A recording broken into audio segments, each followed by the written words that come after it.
This is not just a $390,000 fight. This is a prototype.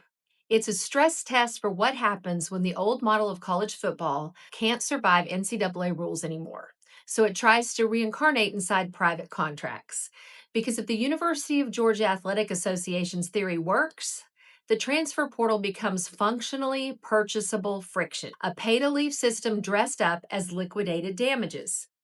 And if Damon Wilson's theory works, then NIL term sheets that operate like retention handcuffs may become legally radioactive, especially when they're paired with alleged public pressure and alleged market interference and an arbitration clause that may or may not exist.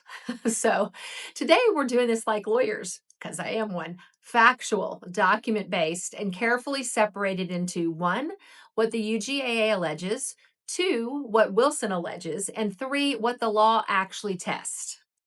So let's talk about Damon Wilson II versus the University of Georgia Athletic Association and why this case feels like the final shot of the old guard. Before we jump in, four quick ground rules. One, this is legal commentary and education. I'm an attorney, but I'm not your attorney on this podcast.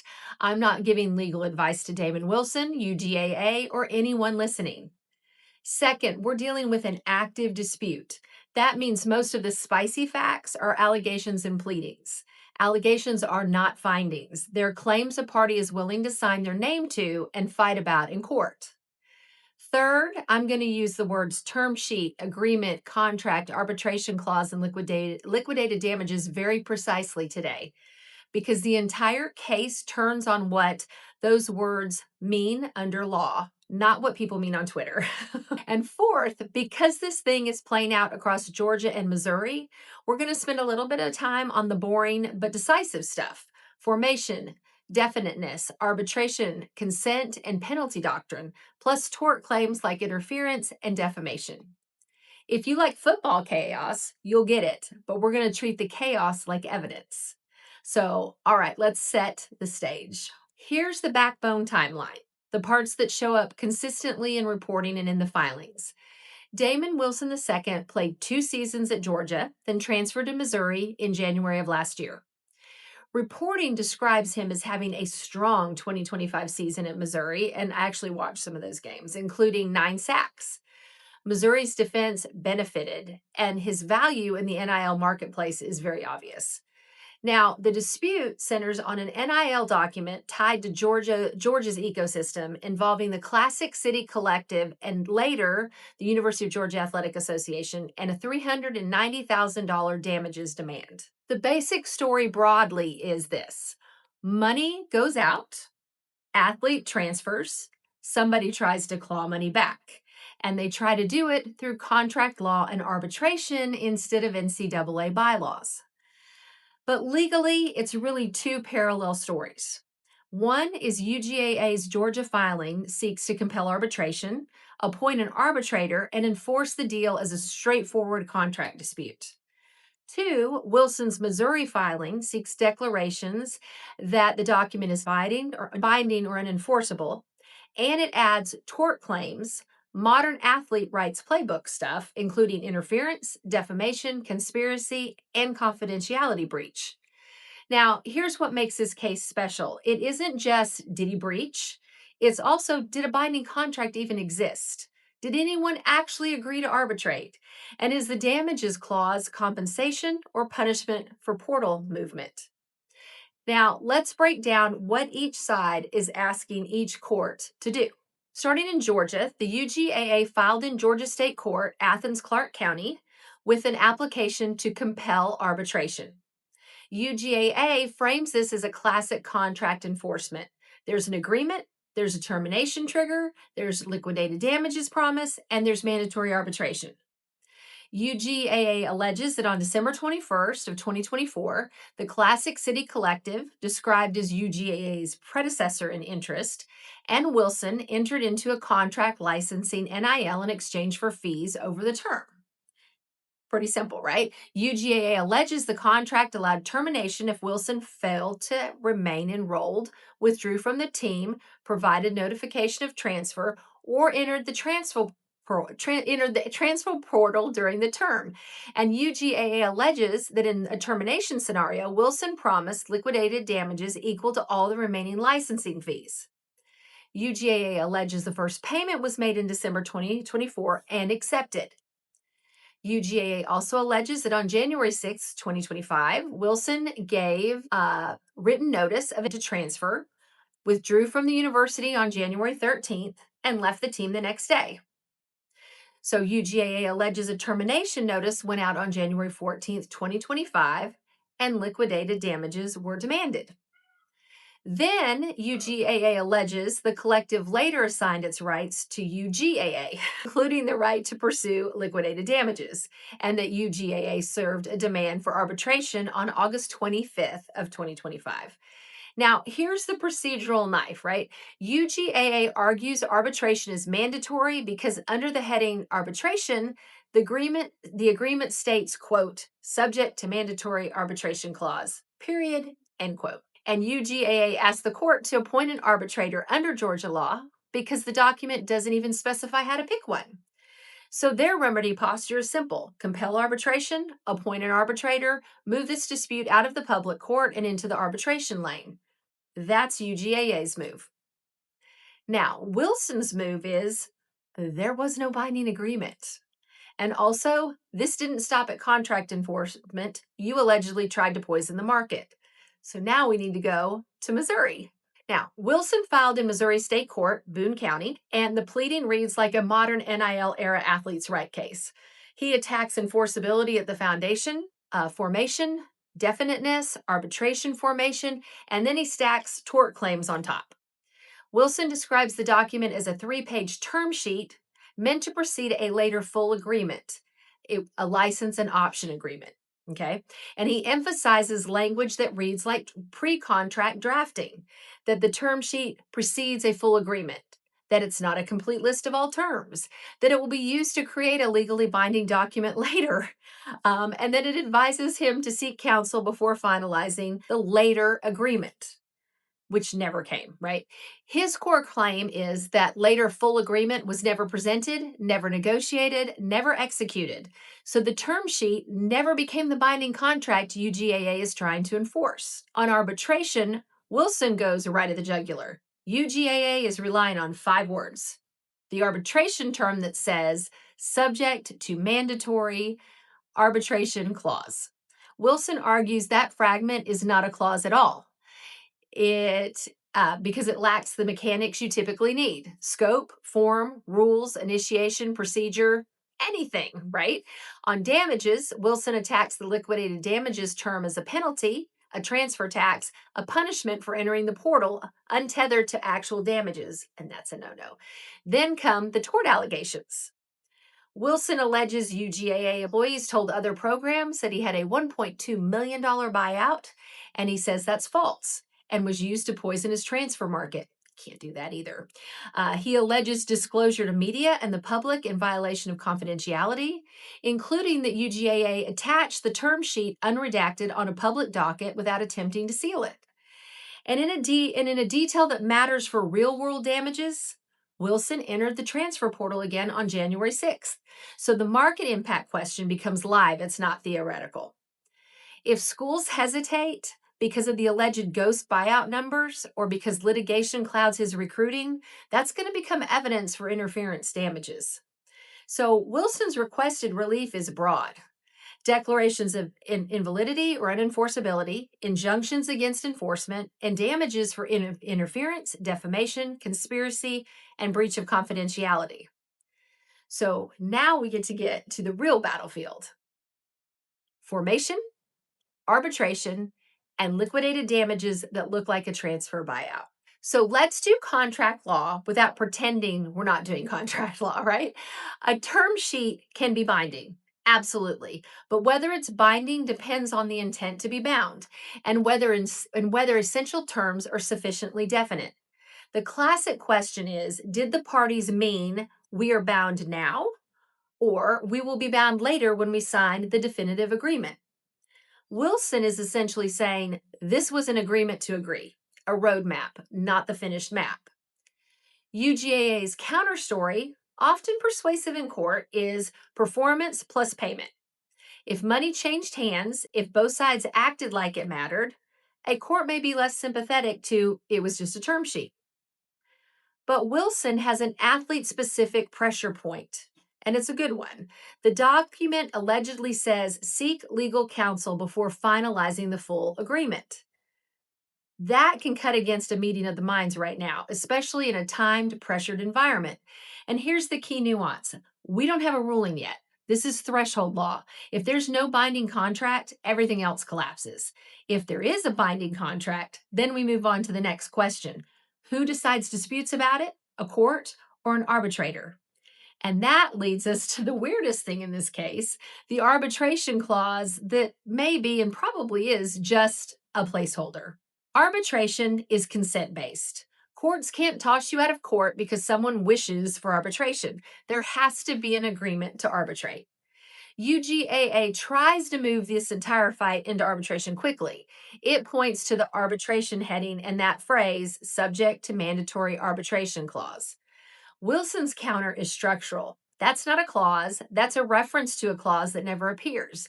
And this is not semantics. Courts routinely decide whether a valid arbitration agreement exists before compelling arbitration. So here's the hinge question: is subject to mandatory arbitration clause enough to incorporate arbitration terms that appear nowhere else? Or is that phrase evidence the parties expected arbitration to be defined only in the later full agreement? If a judge concludes the arbitration term is missing or indefinite, UGAA's procedural weapon loses its edge, and the case is going to stay in open court. And open court means discovery, tort claims, and public policy arguments start to get oxygen. Arbitration is not just a different room, it's a different world with far less sunlight. Now, if arbitration is not compelled, the merits fight expands. And the merits fight is this: is 390 liquidated damages, or is it an unenforceable penalty designed to restrain transfer movement? So let's talk penalty doctrine. This is the heartbeat issue. The UGAA frames damages as liquidated damages equal to all remaining licensing fees. Wilson frames that as a penalty, a punishment triggered by portal entry and transfer. Because this case is cross-form, meaning in different states, we're talking about two bodies of law that are similar in spirit but can differ in application. Now, Georgia uses a well-known test. Liquidated damages are enforceable if 1, the injury is hard to estimate; 2, the party's intended damages rather than a penalty; and 3, the sum is a reasonable pre-estimate of probable loss. Missouri follows a restatement style analysis. Damages must be reasonable in light of anticipated or actual loss and difficulty of proof. And unreasonably large sums are unenforceable penalties as public policy. So, how does that land here? From an athlete side lens, Wilson's argument has traction because the trigger includes entering the transfer portal. That looks less like NIL monetization protection and more like movement control. And the remedy is all remaining fees. That resembles acceleration, but it also creates a very hard to ignore optic and something that's very hard for me to ignore: calling unpaid future money damages.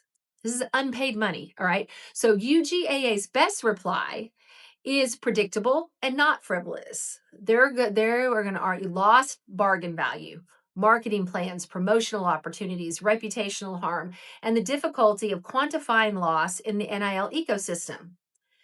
But here's the critique you can't unsee, okay? Even if you can draft liquidated damages, you cannot draft a punitive transfer tax and just rename it liquidated. A clause that primarily functions to deter portal movement invites penalty scrutiny and possibly restraint of trade scrutiny, depending on how the theory is framed. Now, notice the careful language: invites scrutiny, not will lose. We don't have a ruling yet. We have competing legal theories. But the doctrinal question remains: is $390,000 a reasonable forecast of actual loss, or is it a punishment for leaving? And when we move from contract doctrine to market reality, That now we enter the tort zone. Even if UGAA wins on there's a contract, it can still have exposure if conduct goes beyond ordinary enforcement. Now, Wilson pushes three big tort themes. Theme A is tortious interference, poisoning the market. Wilson alleges UGAA employees told other programs he faced a $1.2 million buyout if he transferred. And he says that's false, with the effect of deterring recruitment and depressing his NIL opportunities. Theme B is defamation, reputation as economic value. Wilson pleads defamation tied to messaging that frames him as someone who doesn't honor agreements. And in NIL, reputation maps cleanly to money lost endorsements, reduced offers, brand drag. Now, theme C is a confidentiality breach, weaponizing the document. Wilson alleges there was a binding confidentiality agreement and that UGAA violated it by putting the term sheet into public view without redacting or sealing it. And again, the football part matters. Wilson entered the portal on January 6th, so market impact becomes immediate. If schools hesitate because of this dispute, that hesitation is evidence. So now let's zoom out, right, to the procedural geometry, if you will. Georgia arbitration petition versus Missouri merits and torts. Procedurally, this case is a chess match. UGAA files in Georgia seeking arbitration and appointment of an arbitrator. Wilson files in Missouri seeking declarations, injunctions, and tort damages. Two questions shape everything. One, does the Georgia court compel arbitration? If yes, that's going to reshape the litigation or run parallel fights depending on the scope. Two, if arbitration is not compelled, Missouri is going to become the main arena where discovery into communications with other schools, media contacts, and the relationship between the collective and UGAA becomes central.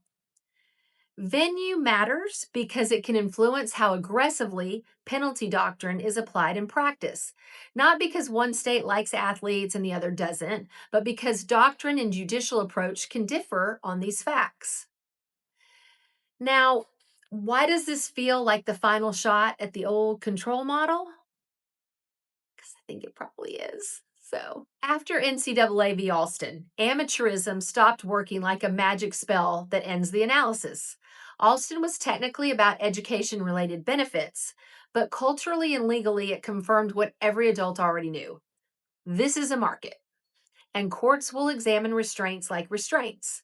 The old model of college sports depended on centralized rules restricting pay and movement. As those rules eroded, the incentive to control didn't vanish, it just migrated. And it appears that it's migrated into contracts. And this case tests whether schools and collectives can draft NIL deals that behave like retention contracts, attach transfer triggered liquidation damages that function like buyouts, and shove disputes into arbitration with minimal ambiguous language. If that combo is validated, then the portal becomes movement, but only if you can afford the exit. And that's not the old amateur model. That's a professional labor market with a private transfer fee without a players' union negotiating it, which probably tips my hand how I feel about this. So, if on the other hand, the courts treat these clauses as penalties and treat arbitration references as insufficient, then the sport moves closer to the reality it keeps denying. Athletes are market actors, and attempts to punish movement looks increasingly like restraints. Now I'm going to land this proverbial plane with the fairest bottom line I can give you without pretending I'm the judge. UGAA's strongest equitable point is simple.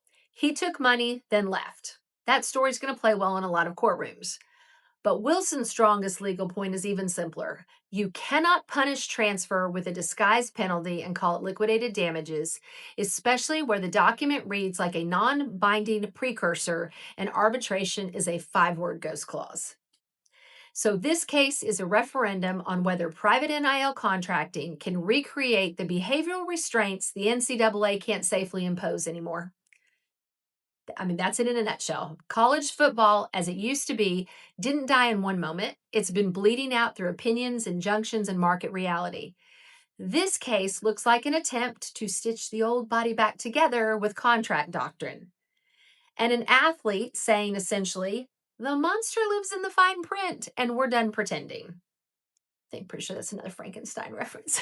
So anyway, because Wilson entered the portal again on January 6th of this year, the industry is going to watch this case the way scouts watch a 40-yard dash, not because it's the whole evaluation, but because it predicts the future. If this enforcement posture works, you're going to see more liquidated damages, and I say that loosely, liquidated damages clauses drafted to look like buyouts, and more arbitration language designed to avoid public litigation. If it fails, you're going to see drafting evolve fast, more precise arbitration provisions, more defensible damages modeling, and likely more pressure for standardized governance. Either way, the portal is not going back in the bottle. That's today's deep dive. Cleanest takeaway, this isn't only about Damon Wilson II, it's about whether the transfer portal can be priced like a toll road through private paper, even when the public rules can't restrict movement anymore.